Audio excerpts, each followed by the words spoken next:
Hello বন্ধুরা, আজকে আমি চলে গেছিলাম আমাদের পাকুয়াহাট শ্রী শ্রী আদি কালী মন্দিরে। সেই মা শ্যামা কালী এখানে আছে। তো এই মন্দিরটা অনেক পুরনো মন্দির। এই যে দেখো উপরে লেখাই আছে শ্যামা কালী মন্দির। তো আমি এখানে পুজো দিতে গেছিলাম আমার মেয়েকে নিয়ে। তো আমার মেয়েকে ভিডিও করে দিতে বলছিলাম। তো দেখো মন্দিরের বাটটা দেখো, অনেকটা বড় মন্দিরটা। এই যে অনেকটা বড়। এই যে ভিডিওতে তোমাদেরকে দেখাচ্ছি, দেখো। তো আমি ভিডিও করছিলাম, একটু দাঁড়িয়েছিলাম। ও ভেতরে আসলে আমি ওর ভেতরের দিকে যাব। তো দেখো ভেতরের দিকেও এই যে এখানে দাঁড়ানোর জায়গায় অনেকটা বড়। এখানে প্রচুর লোক যেদিন পুজো হয় দাঁড়িয়ে মানে পুজো দেয়। আর মাকে সেদিন এখানকার যে মা, সেই মাকে কিন্তু কালী পুজোর দিন বড় মূর্তি তোলা হয়, সেটা এই বারান্দার দিকে তোলা হয়, কারণ ভেতর দিকে ঢোকানো যায় না। আর এখানে অনেক ছোট ছোট কালী মূর্তি মানুষ মানসিকে দেয়। তো সেই মূর্তি থেকে একটা মূর্তি এখানে রাখা হয়, যাতে সারা বছর ফুল জল দেওয়া যায়, মাকে পুজো করা যায়। এই যে মায়ের মুখ দর্শন করো, এই মা খুব জাগৃত। তো এই যে দেখো অনেকে পুজো দিতে এসছে, আমি দাঁড়িয়ে আছি, ওরা পুজো দিচ্ছে সেই জন্য। তারপরে আমি এখন পুজো দেওয়ার জন্য জিনিসপত্রগুলো রাখবো।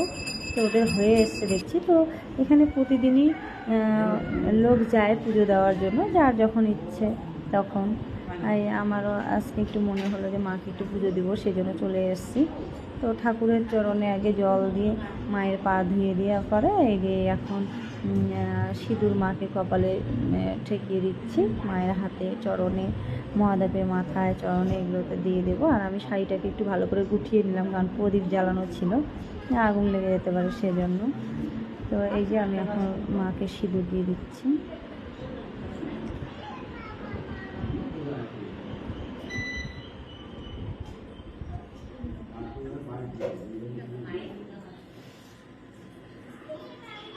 পুরোহিতকে আমি আমার ভোগের গামলাটাও দিয়ে দিয়েছিলাম, উনি ফল টলগুলো মায়ের চরণে দিয়ে দিচ্ছিল।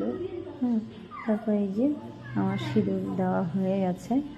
এখন আমি আমার বাড়ির কাছে ফুল নিয়ে এসেছি, সেগুলো মায়ের চরণে দিয়ে দেবো।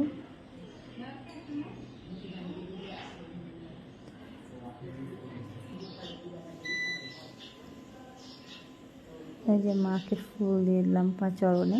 এবার একটু ধূপ ধুনা দেখিয়ে আমি পুজো দেওয়ার জন্য বসবো। পুরো যারা পুজো দিচ্ছিল তাদের হয়ে গেছে। তো এখন পুজো দিয়ে দেবে পুরোহিত, আর আমি অঞ্জলিও দিয়ে দেবো একটু। এই যে এখানে মাকে দেখিয়ে দিলাম। তো এই তো আজকে আমি গেছিলাম পুজো দিতে। তো ভিডিওটা এই অবধি। ভালো লেগে থাকলে একটা লাইক কমেন্ট শেয়ার করো। আর ভগবান সকলকে ভালো রাখুক। তো টাটা।